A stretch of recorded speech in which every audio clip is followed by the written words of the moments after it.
mu karere ka Kamonyi biravugwa ko rwose wari umugeni wari umaze igihe gito yakoze ubukwe yasanzwe mu nzu yapfuye kandi yasambanyijwe n'umuntu utazwi. Bityo bikaba binavugwa ko ari byo bishobora kuba byabaye intandaro yo kuba rwose yashizemo umwuka. Hayi data we, uwo yari umugeni rwose amaze igihe gito akoze ubukwe, bityo none yasanzwe mu nzu yapfuwe kandi yasambanyijwe nk'uko bivugwa. Abaturage rwose bati yari umugeni ariko rwose babanje kumusambanya, amusambanyije rwose baramuhotora. Hayi data we, birababaje cyane, birababaje. Ni inkuru ibibabaje cyane, inkuru rwose iteye agahinda, inkuru rwose itamenyerewe kumvwa mu matwi. Bityo rwose inkuru nawe ubwawe rwose ushobora guhita wibaza uko byagenze bikakuyobera, ukibaza ati se koko uwo muntu ni umuntu waje kubikora koko? Datuwe, iyi ni inkuru ibibabaje iteye agahinda cyane ku muryango w'uwo mukobwa, ku mugabo w'uwo mukobwa, ku muryango w'uwo mugabo. Inkuru iteye agahinda mu baturanyi ndetse no muri rubanda muri rusange, kuko ni inkuru ibibabaje. Izi nkuru kuzisoma gutya ntabwo ari uko tuba twishimiye ko umuntu yitabye Imana, kubera ko ni inkuru tuba tugira ngo buri wese yumvireho, buri wese aba afite ibibi ibyo yagiye ahura nabyo, ariko nanone ibibi ntawe ubimenyera, ntawe umenyera ibibi mu by'ukuri. Reka tuyibasomere kuko hari benshi baba bavuga ati nyabuna gira usome, baba babaye ariko bakavuga bati dusomere. Ni inkuru mbabwira ngo mwegere intango tubashe kuba twayisomera hamwe, bityo tumenye ngo byagenze gute, byaba byaratewe n'iki, byaturutse kuri iyi mpamvu. Kubera ko umuntu yari umugeni nta bibazo byinshi aba afitanye n'ab'isi, ni nk'umwana uba uvutse gushya. Ariko rwose ukumva umuntu yagezeho rwose amufata ku ngufu kugeza nk'uko bivugwa n'abaturage, kugeza rwose yitabye Imana ye. Inkuru rwose ugira ukagira ugukoza urushinge mu gisebe, kubabara cyane. Umugore wari umaze igihe gito ashingiwe, ashinze urugo, yasanzwe mu buriri yapfuye. Uyu ni umutwe w'iyo nkuru tugiye kubasomera, kubera ko ni inkuru ibabaje, ni inkuru iteye agahinda, ni inkuru iteye amaganya agahinda mu matwi y'abayumva. Hari bamwe bahita bavuga ati reka tugeze aha ngaha, ntabwo dukeneye gukomeza kumva ibyo bintu, birababaje cyane. Ni inkuru tugiye kubasomera, ariko nanone ugiye utanyurwa n'uko tuba twagusomera inkuru, nta mpamvu rwose nta mpamvu n'imwe rwose yo kugira wicwa n'agahinda, kandi inkuru rwose zihari wagenda ukayisomera.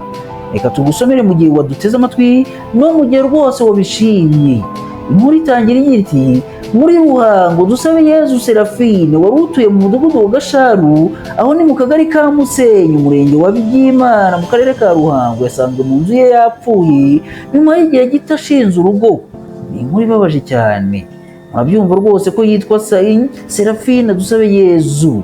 Inkuru ikomeza igira iti: ubuyobozi bw'umurenge wa Byimana bavuga ko bwakiriye amakuru avuga ko Dusabeyezu Serafine yasanzwe mu buriri yashizemo umwuka. Ni inkuru ibabaje cyane, mwumva ko rwose yasanzwe yashizwemo umwuka rwose. Biravuga ko yabanje gufatwa ku ngufu, abanze gufatwa ku ngufu kweri. Inkuru ikomeza igira iti: umunyamabanga nshingwabikorwa w'uwo murenge Uwimana Jeanne d'Arc Uwamwiza Jeanne d'Arc yabwiye Umuseke ko mu gitondo cyo kuri uyu wa mbere ku tariki 26 Gicurasi umwaka w'2025 umuturanyi wa nyakwigendera yanyuze imbere y'urugo arasuhuza buri umwikiriza. Aje ati yemwe abantu muramuke mukomere cyane, amahoro y'Imana bane namwe, mwaramutse mute? Adata bakarinyama yumva ntawuvuze ati cwe ibi ni ibikira, ati yemwe mukomere cyane, amahoro y'Imana nabane namwe. Reka data hagira uwumusubiza.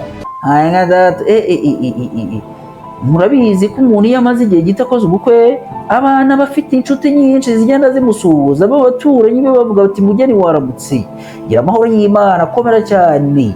Ariko rwose bamusuhuje, reka data babura uwubikiriza.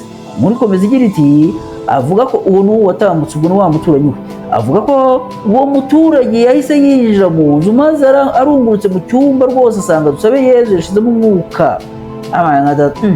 Umuntu yahise yiroha mu nzu y'abandi gutyo gusa, aya data ariko nanone nyine iyo byabaye ibibazo nka gutya ntabwo twibaza impamvu yaba yinjiye mu nzu.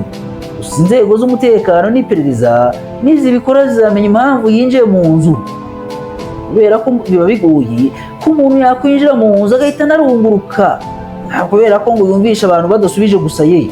Ibyo ngibyo nabyo bifite ukuntu rwose njye ntabyumva neza, kubera nubwo rwose ari mu gihe cy'ibibazo n'ibyago byabaye ku baturage ndetse no ku banyarwanda muri rusange, ariko rwose iyo umuntu yifashe agahita adirigira mu nzu yawe kubera ko asuhuje ngo ntumwikirize, ni umuco mwiza ariko nanone biteye ikibazo gikomeye cyane, kubera ko ni naho hava ko rwose rimwe na rimwe abantu bagenda bagira gutya bakabunza amagambo bati cyangwa ukaba ushobora kugira ikintu ubura ukakibura kubera ko umuntu nk'uwo yahise yiroha mu nzu yawe.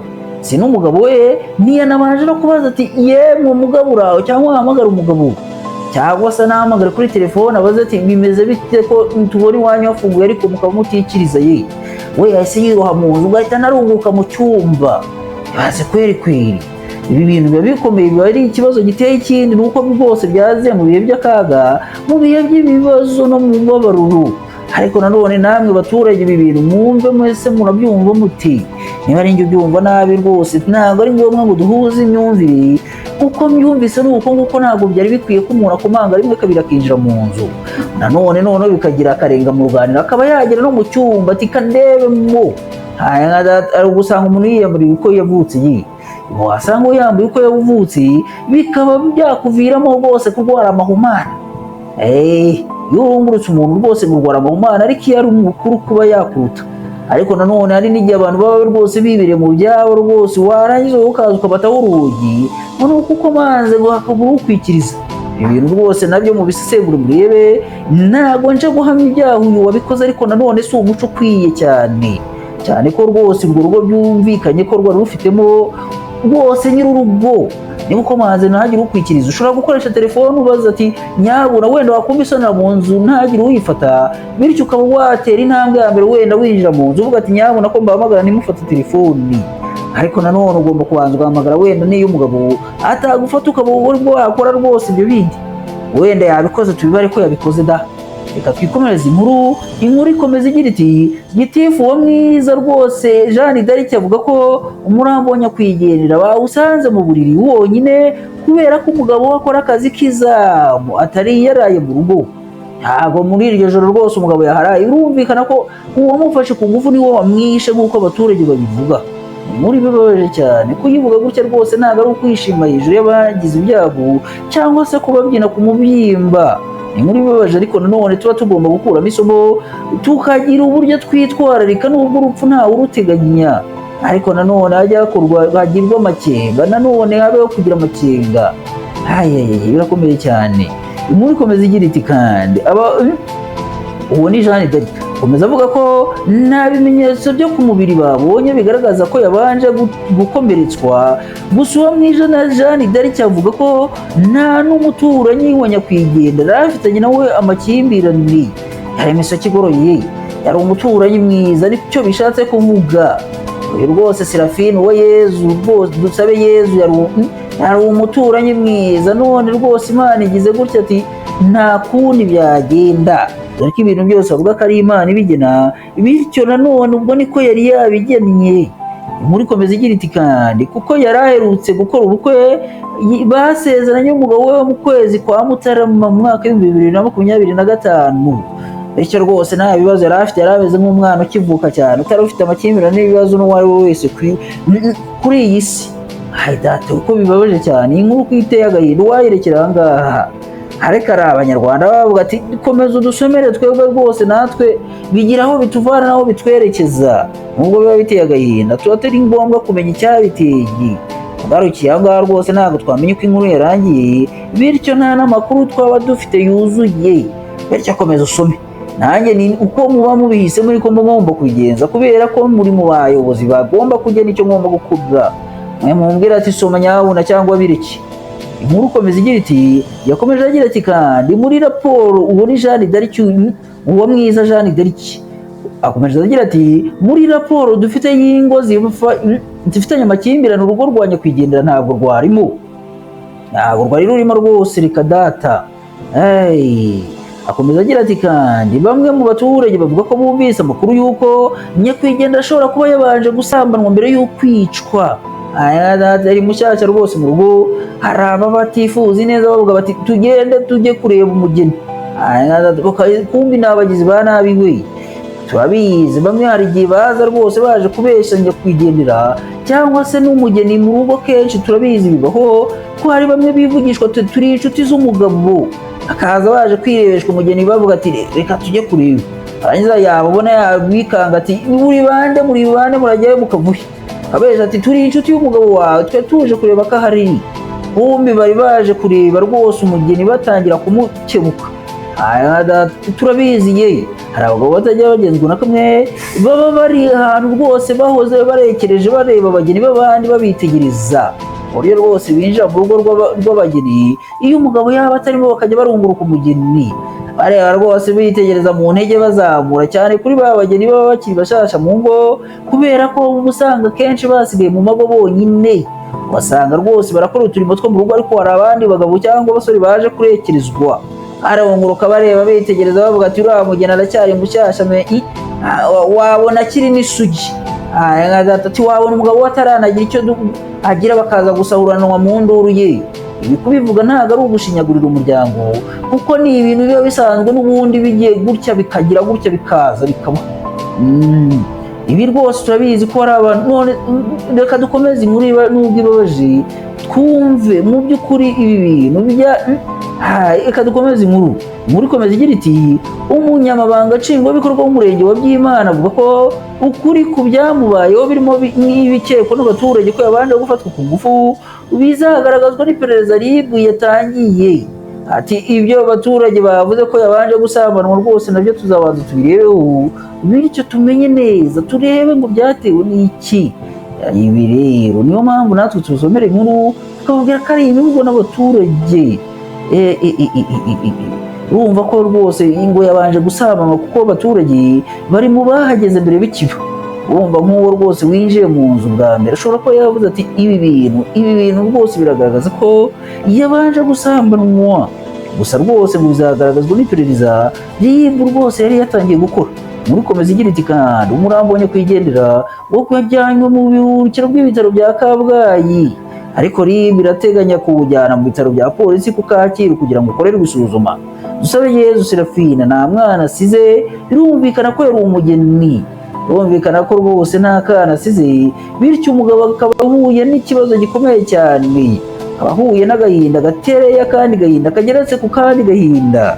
Ni inkuru ibibabaje, ni inkuru itagira uwishimisha namba, kubera ko ari ibintu biba bibaye kandi bitunguranye.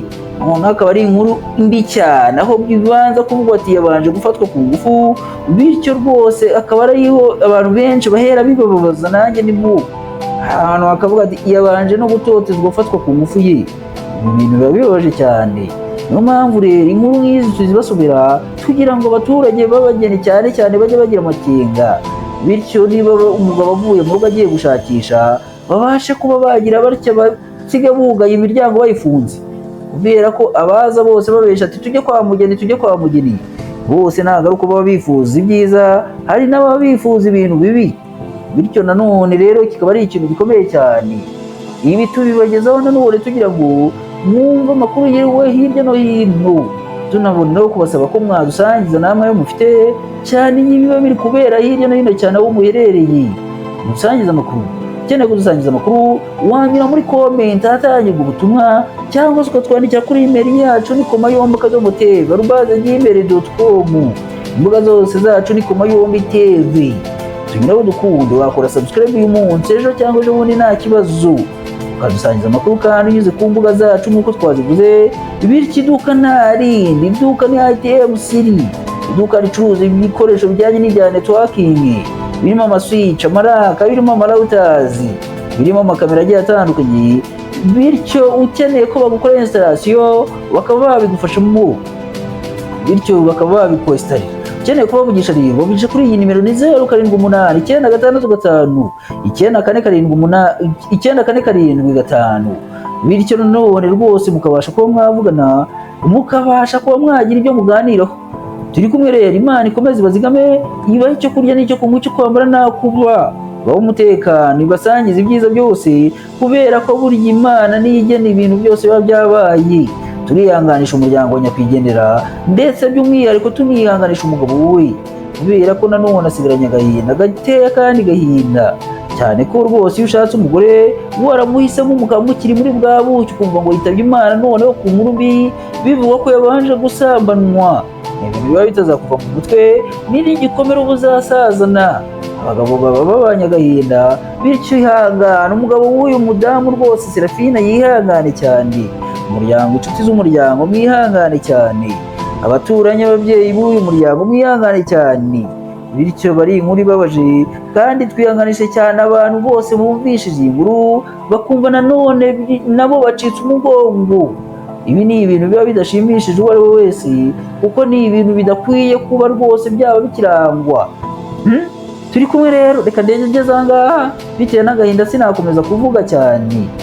Dukomere kandi twese dukomezanye, iyi nkuru kuyumva biba biteye agahinda. Turi kumwe rero, Imana ibazigame. Ciao ciao.